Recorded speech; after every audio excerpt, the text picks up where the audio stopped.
Good morning. This is Megan Herbst with the Stearns County Soil and Water Conservation District with your conservation report for Saturday, April 29th. This week, I'd like to highlight a wonderful learning competition that took place on Wednesday, April 19th at the Prairie Woods Environmental Learning Center in Spicer, known as the Envirothon. The Envirothon is a competition that the Stearns SWCD has been participating in for many years, at least since the 90s. And it's always taken place at the Prairie Woods Environmental Learning Center in Spicer, which is a great location, nice central location for us. The grounds are just beautiful, nicely displayed wetlands, forest land, perfect for the Envirothon. And this competition is for grades 6 through 12, and it really helps to challenge their environmental knowledge and skills. Teams are made up of 5 students, and they compete at 6 different learning stations in the fields of aquatics, wildlife, soils, forestry, oral presentation, and a current environmental issue. And then the stations are presented by natural resource professionals. At each of the stations, the teams complete a 25-question exam. And this year, I had the pleasure of running the soils station with my coworkers, Tessa Grieve and Brittany Lensmeyer. And we were just all really impressed with the students' knowledge and their just general interest in environmental science. They had no problem getting their hands dirty and digging in the soils tubs, texturing soils, coloring soils. So it was really nice to see these future soil scientists learning and challenging themselves.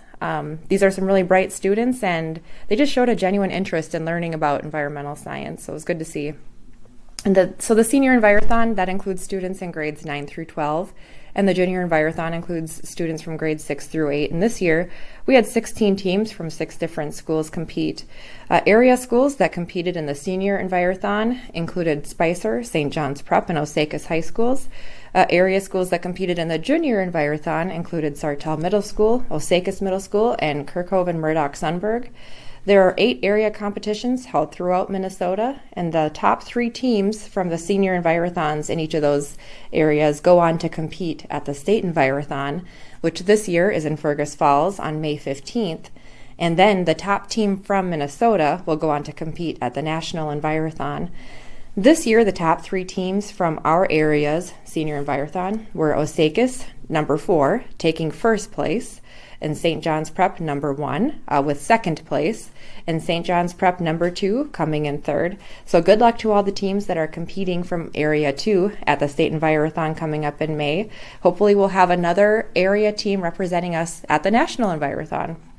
And then also I want to mention that if there are any interested school teachers listening who would like to have their students compete in future Envirothons, please contact the Stearns County Soil and Water Conservation District at 320-251-7800 extension 3 for more information.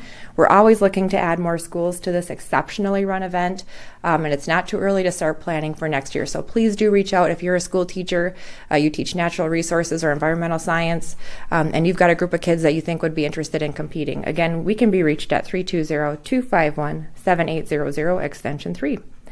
Something else I want to discuss is road safety right now. Just out and about in my area, I see a lot of tractors on the roads. Farmers are trying to get out and get manure hauled and get field work done.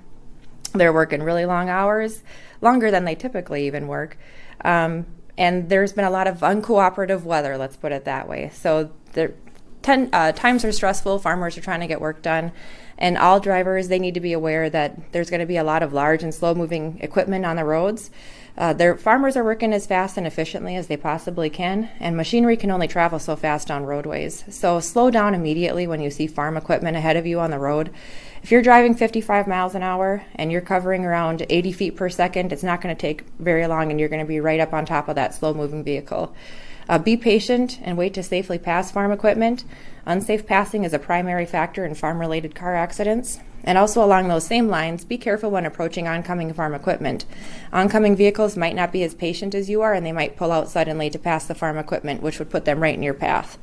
Farm equipment often has to make wide turns also, so be aware of that and help to be patient and give them room to turn. And since some of the equipment is pretty wide, you might still have to edge out onto the other side of the road further than normal, even though farmers are really good at getting over as far as they safely can to let you by. Road shoulders can be notoriously tricky. They're even more challenging when the ground is wet, as it is now. So let's all share the road and let farmers know that we appreciate their hard work by being patient on the roads. Anyways, that's about it for me. I thank you very much for listening. Have a wonderful weekend. This has been Megan Herbst with the Stearns County Soil and Water Conservation District with your conservation report. Again, any interested teachers listening that would like to have their students compete in next year's Envirothon, please do give us a call at 320-251-7800 extension 3. Thank you.